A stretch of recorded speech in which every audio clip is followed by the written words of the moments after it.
This article is not really about one new Claude model. It is about the next training loop for AI labs. The argument is simple and unsettling. Once models get good at coding, the bottleneck moves from compute to feedback. Not more text. Not another scraped dataset. Feedback from work that can be scored. Tests made coding models stronger because the lab can check whether the code actually passes. Now the question is bigger. What happens when the thing being scored is not a unit test, but a company? Revenue, churn, customer complaints, growth, support tickets, and every decision that made those numbers move. That is the real promise in this post. AI labs may try to train future models on reality itself. The source is Goliath's X article, The Path from Fable to Superintelligence. The post starts from Anthropic's Claude Fable 5 release. Anthropic's own launch page says Fable 5 is its strongest generally available model, with major gains in software engineering, knowledge work, vision, and research. The same source also notes that access was later suspended while Anthropic worked through safeguards. So this video is not a hands-on Fable review. It is a source-grounded breakdown of the bigger claim. If Fable shows how much coding and white-collar work can improve, then the next question is whether labs can turn higher-level management work into training data too. The first piece of the argument is compute. The article points to scaling laws, where language model loss falls predictably as compute, data, and model size increase. It also points to Epoch AI's chip sales database, which tracks AI chip shipments, costs, power, and compute equivalence over time. Anthropic's own company pages add more context. Its compute partnership with Google and Broadcom says it expects multiple gigawatts of next-generation TPU capacity starting in 2027. Its Series H announcement says run-rate revenue crossed $47 billion. The article's point is not that exact 2030 forecasts are guaranteed. It is that frontier labs now have the revenue and infrastructure pressure to keep buying much larger training runs. But the article says compute is not the true bottleneck. The real bottleneck is the data supply chain. Before reasoning models, labs mostly trained on text, internet pages, open-source projects, human-written answers, and synthetic data seeded by human output. The O1 style shift changed the economics. For a coding task, a human does not need to write the perfect solution. The lab needs a way to check if an attempt worked.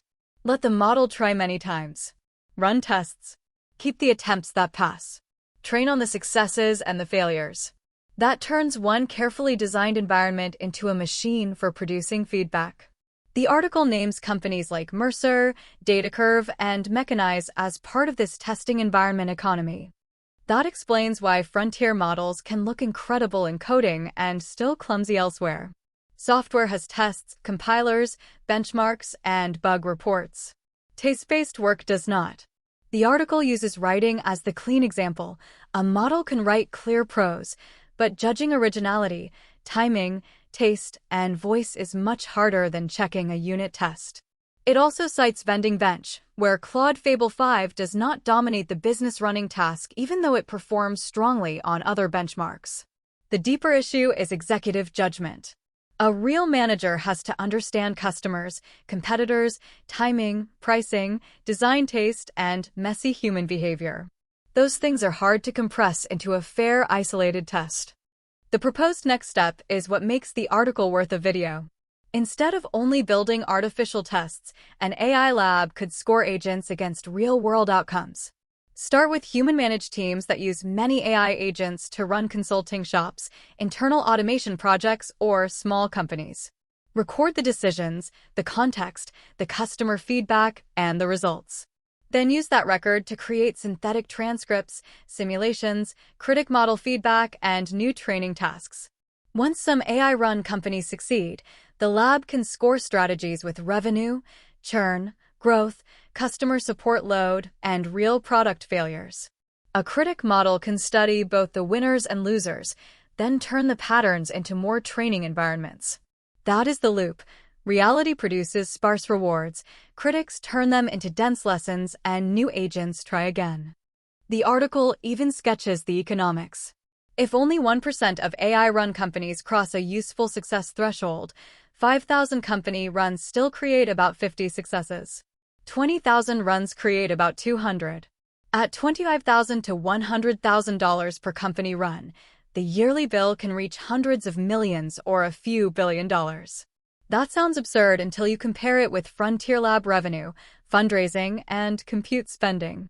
Epoch AI's RL environment write-up also says RL environments have become central to frontier training, and cites reporting that Anthropic discussed spending more than $1 billion on RL environments. This is why the idea matters. It reframes companies as training environments, not just customers. There are important caveats. The article is speculative, and the video should not pretend this has already happened. It does not prove that LLMs can become great executives. It does not prove that company-running reward signals are clean enough, safe enough, or cheap enough. Sparse rewards are noisy. Markets change. Humans can be harmed by bad automation. And domains like creativity, taste, strategy, and physical world operations still have failure modes that are not solved by a bigger context window. The stronger takeaway is narrower. Frontier labs are getting very good at converting work into trainable feedback loops. Coding was the first obvious win because it is easy to test. If they find a scalable way to test management and company execution, white-collar automation gets a lot less theoretical. So the headline is not, Fable proves superintelligence by 2030. The better headline is, Fable makes the data pipeline question impossible to ignore. Compute is growing. Revenue is growing. RL environments are becoming a real industry. The next frontier is not just better answers. It is better feedback. If AI companies can turn real business outcomes into training signal, they may not need a perfect simulation of the world. They can let the world grade the agents directly. That is exciting, risky, and probably underpriced by anyone still treating AI progress as a benchmark scoreboard. If you want more source-grounded breakdowns like this, subscribe to TechWealth Hub. Links to the article and the official sources are in the description.